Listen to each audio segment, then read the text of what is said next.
All right, today we're diving into the pretty intense world of a musician who's facing some incredibly serious accusations. Basically, that he's a propagandist for a cartel. So how can a song become a weapon? Well, we're going to find out by breaking down his own lyrics to see exactly why he's at the center of this firestorm. And this right here is the core of what we're talking about today. It's a really heavy claim from our source material, labeling music not as art but as a tool for a terrorist group. Now, this is part of a bigger tradition of songs called narcocorridos, drug ballads, that tell stories from inside that world. So let's get into what's really behind this accusation. Okay, let's really get into it. To get a handle on what's happening, you first have to understand the two very different identities being laid out in our sources. So on one hand, you have the artist, El Makabelico, but on the other hand, the material we're looking at paints a completely different picture: a criminal, a terrorist, someone creating propaganda. It's a pretty jarring contrast, and our job is to figure out why. That's the million-dollar question, isn't it? And to find the answer, we have to go straight to the main piece of evidence that's cited, the lyrics of his song Cara Cortada, which actually translates to the Scarface.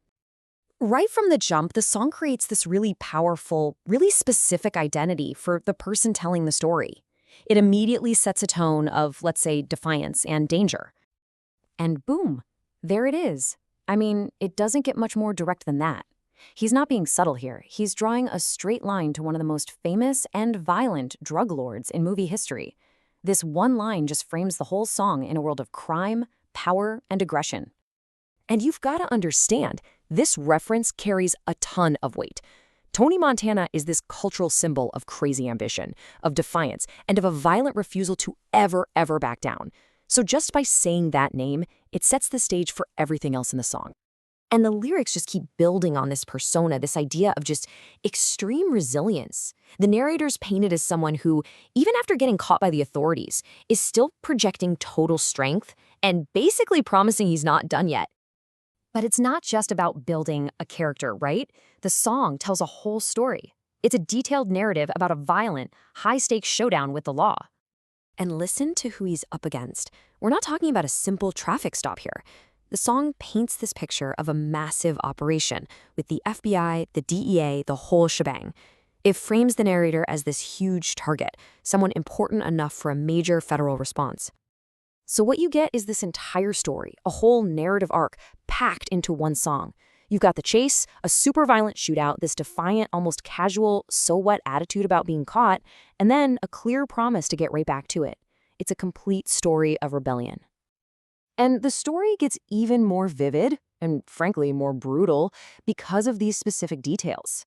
The song doesn't just say there was a fight, it names the heavy-duty weapons being used against law enforcement. It just makes the whole violent story feel that much more grounded and real. Okay, so we've got this wild story, but how does all of this build a case for that propaganda accusation we started with? How does a story and a song become a tool for a cartel?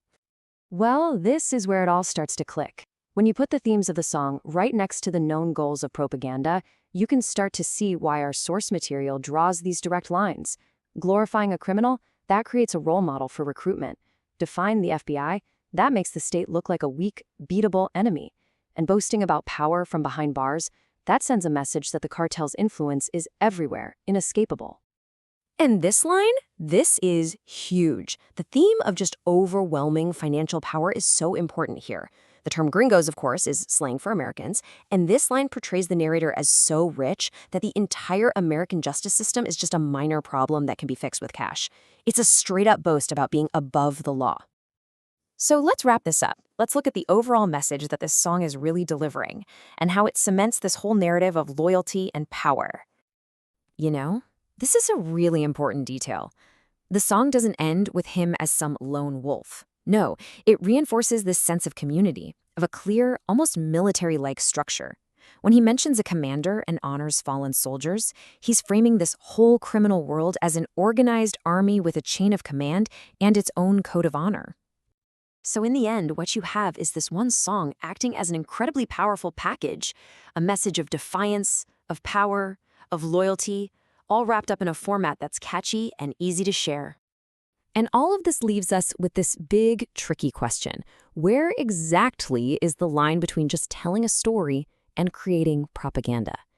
A case like this really forces you to think about the incredible power that music has to shape how we see the world, to shape identities, and ultimately to shape where our loyalties lie.